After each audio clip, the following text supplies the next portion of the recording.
Welcome to the Tesla Economist. Please hit the thumbs up and remember to subscribe.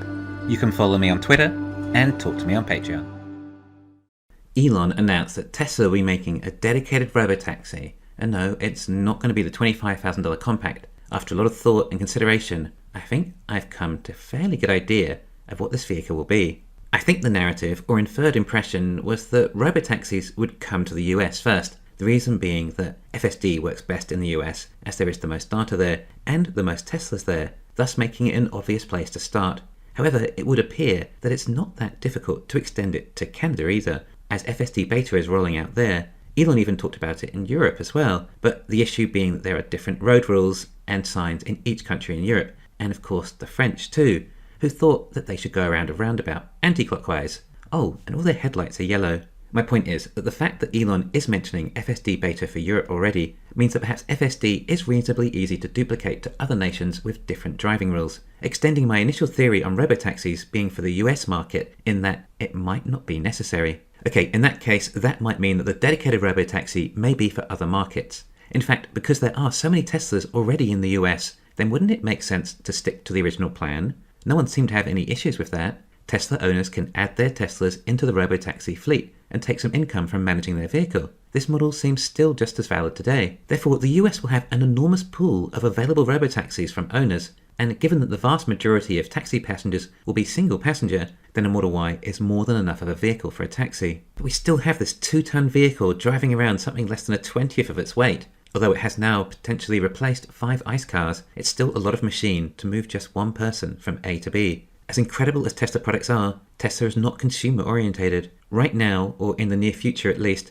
Tesla could make a Model 3 Performance with 4680 cells. It might be one of the best handling vehicles ever made. Definitely best handling and performing sedan. But Tesla don't need to make the best products for their customers. They already did that and blew the competition away. Forget robotaxis for a second and come back down to first principles. It goes down to the mission, which is the climate first, not the consumer. But it will be done in a consumer-friendly way. Tesla aren't making a dedicated robotaxi per se. Tesla are making their high-impact vehicle. Elon says that the robotaxis in the fleet, like the Model 3s, could replace 5 cars, but he's referring to markets like the US, not using this high-impact vehicle.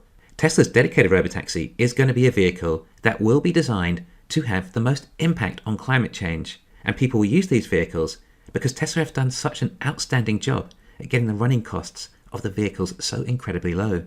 Therefore, this is going to be a dedicated robo-bus. It simply has to be. This vehicle needs to be designed around fitting as many people inside as comfortably and safely as possible. Even if standing is required, people stand on buses and subways, it's not really any different, and still likely a lot safer in a Tesla than the equivalent. This may mean that perhaps almost 20 people may fit into a robotaxi in rush hour or times of peak demand. Rather than replacing 5 vehicles, this could be closer to 100 vehicles. Especially if it meant there were fewer vehicles on the road as a result and thus less traffic, which speeds up everything further. Replacing 100 may be a little extreme, it may depend on the trips or the city, but even if it was 20, then that would mean the global fleet of 2 billion vehicles was suddenly only 100 million required. Oh, wow, get it yet? Yeah, there's those 2 billion ICE vehicles on the planet that need replacing. That's a lot of vehicles to make, and a lot of minerals to get out of the ground. Wouldn't it be a lot easier if each vehicle did 10 or 20 times as much work? And that's what the technology is able to achieve. Tesla don't plan on replacing one ICE vehicle for one EV. That's not efficient enough. If we're looking at Robobus, does that mean it won't be like Uber then, and pick you up from your house and drop you off at work? Well, this I'm not sure about. Perhaps we get some more information on AI Day too. Maybe these buses end up doing set routes, or totally arbitrary routes, depending on what everyone wants. What does everyone want? Right, well, we can order the bus with our phones, then the app might tell us a pickup place nearby, and that it's 5 minutes away. There may even be 2 other passengers waiting there too. Starting and stopping all the time obviously slows the process. So if you had 10 passengers each getting on and off at different stops, the bus would move very slowly. So I think there'd need to be some consolidated points of passengers coming on and passengers getting off. Of course, there's no ticket to check or anything, you'd only use the app. Whether Tesla would just create various bus routes around a city where the most popular destinations are, or if it would just randomly go where the demand is, I am unsure. I think the AI might start off working out where all the demand is and over time likely have some fairly consistent routes that are optimized for the most passengers per trip. In my opinion, I think the AI would learn these bus routes fairly quickly. So what are the markets then if not the US? Well, like I'm saying, what's best for the mission? Replacing a couple of dozen really old, highly polluting ICE vehicles, or replacing a few very modern, fuel-efficient ICE vehicles? Obviously, a robobus in developing nations will have a step change difference in the mission, compared to robotaxis for single passenger use in the US. And if Tesla are thinking about FSD beta for Europe, then to try and optimize it for another country shouldn't be too hard. But as they're robobuses, it might be easier than that. They may just focus on a particular city, and the bus must stay within the limits. They can even have a controller of some sort in the bus to manage it, whilst the AI may still not be up to standard. Then hopefully rinse and repeat to more cities and countries that would also hugely benefit from robobuses. Likely the Philippines next door, and possibly over to South America. Of course, India is one of the main nations that really needs to be tackled, but perhaps Tesla will leave that one for later. I guess it doesn't really matter where Tesla start if they're doing the equivalent of the emission.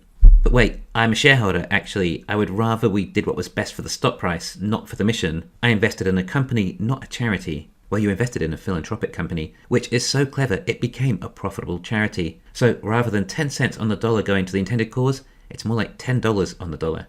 It's the kind of business I've always wanted, one that makes the world better the more people purchase from it, unlike almost any other product. But it has to be profitable to be sustainable. Well, if this bus has an average of just 5 times as many passengers, then even though the consumers are not as wealthy as, say, the US, it's also the price of gas that they're substituting to, which is more of a global cost, hence why they will likely be far more willing to pool to spread this cost.